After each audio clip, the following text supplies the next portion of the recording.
Pillow paratha, egg and milk, डम and def cooking. एक गांव में सोमनाथ नाम का एक बूढ़ा आदमी पराठे बनाकर बेचता था। उसका बेटा रामनाथ भी पराठे बनाने में पिता की मदद करते रहता था। सोमनाथ अब बूढ़ा होने लगा। उसके बाद बेटे को दुकान सौंपकर आराम करना है कहकर बहुत बार सोचे तो भी ऐसे करना मुश्किल है कहकर सोचकर वो बहुत दुखी होता था, क्योंकि बेटा रामनाथ गूंगा और बहरा था।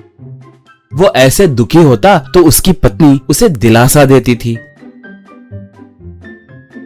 एक बार सोमनाथ ने बुखार के वजह से खाट पकड़ ली। तब वो पत्नी से, अगर किसी को इसके मदद के लिए रखने सोचे तो हमारे बेटे के इशारों को समझकर वहाँ पर आए ग्राहकों से ठीक से बात करने वाला हमें कहाँ पर मिलेगा, कहकर चिढ़ते हुए कहा। माँ तब, नहीं तो मैं भी दुकान को जाऊंगी। मुझे काम करने की शक्ति नहीं है, मगर कम से कम दुकान को आने वालों को वापस जाने से रोक तो सकती हूँ ना, बोली। सोमनाथ चिढ़ते हुए, तुम दोनों दुकान को गए तो इस उम्र में घर का काम खाना बनाना मैं कैसे कर सकता हूँ, कहा। तब वहीं मौजूद रामनाथ वो दोनों क्या बात कर रहे हैं कहकर समझ गया और हाथों से इशारा करते हुए, मुझे किसी की भी मदद नहीं चाहिए, मैं अकेला ही दुकान को संभाल सकता हूँ कहकर इशारे किया। ये समझ में आकर सोमनाथ कहकर कराह कर, ठीक है तुम्हारी मर्जी, कहकर विवश होकर कहा।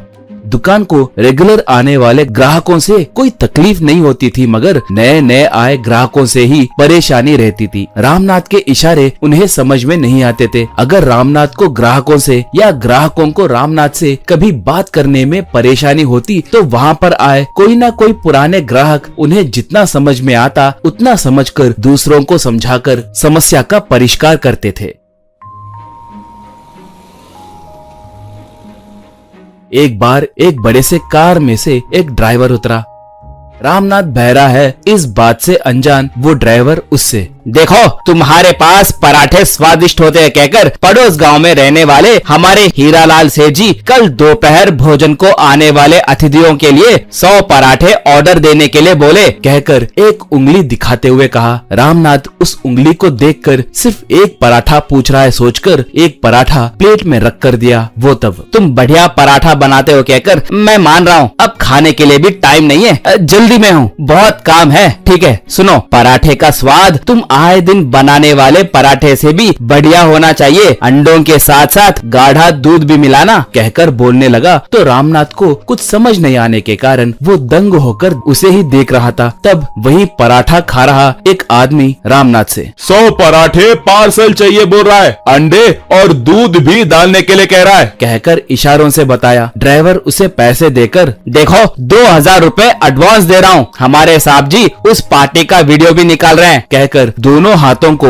हवा में स्क्रीन साइज दिखाते हुए इशारा करके चला गया। वो समझने आने के कारण रामनाथ हैरान होकर देख रहा तो एक बूढ़ी औरत, पराठे सिनेमा स्क्रीन के जितना बड़ा चाहिए, बड़ा बनाने के लिए बोल रहा था, बोली। तब एक, उतने भी बड़े नहीं, हमारे तकिए रहते हैं ना उनके जितने बनाओ, पूरे 100 पराठे बनाओ, तुम्हें आज अच्छा ग्राहक मिला है, कहकर इशारे करते हुए कहा।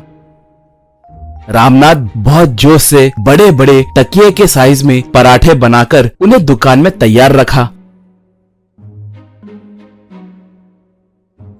अगले दिन कार में ड्राइवर आकर, पराठे कहाँ पर है, गरम है क्या, जल्दी दो, कहा। तो रामनाथ मुस्कुराकर एक बड़ा पराठा देकर खाने के लिए इशारा किया। ड्राइवर तब, ये क्या है, पराठे दो, कहा। एक आदमी तब, वही पराठे है भाई, कहा। ड्राइवर तब, ये क्या, तकिया के जितने हैं, कहा। तो रामनाथ हाथों को तकिया के जितने दिखाते हुए, इतने बड़े पराठे बनाने बोले थे ना, कहकर इशारा करते हुए कहा। ड्राइवर तब, बाप रे, तुम्हें ऐसे समझ में आया क्या, मैं बर्बाद हो गया, साहब जी मेरी चमड़ी उझेड़ देंगे, बाप रे, मैं जान बचाकर भागूंगा, आसपास के किसी भी गांव में नहीं रहूंगा, कहकर उस कार को वहीं छोड़कर भाग गया। आधा घंटे के बाद दूसरी कार आई। उसमें से दूसरा ड्राइवर उतरकर वहां पर मौजूद कार को देखकर, अरे अरे ये निकम्मा कहाँ गया, देर हो रही है, कहकर बहुत बार फोन किए तो भी उठा नहीं रहा है, किसी दारू की दुकान में पी पी कर सो गया होगा, निकम्मा कहीं का, कहकर सोचा। बाद में वो रामनाथ से जल्दी जल्दी 100 पराठे दो कहा। रामनाथ उसे पराठे दिया। वो तब तुम्हें 2000 रुपए एडवांस दिए बोले थे ना, ये लो बाकी के पैसे। ये तो मस्त तकिए के जैसे है, क्या पता इस बार साहब जी बिस्तर के जितना बड़े पराठे ऑर्डर करेंगे शायद, कहकर उन्हें अपने कार में रखकर चला गया। सोमनाथ बेटे के दिए पैसे गिनते हुए, मेरे से भी मेरा बेजुबान बेटा ही अच्छा है, एक बड़ा ऑर्डर लेकर सिर्फ एक ही दिन में 10,000 रुपए कमाया, कहा। तब बेटा बहुत खुश हुआ।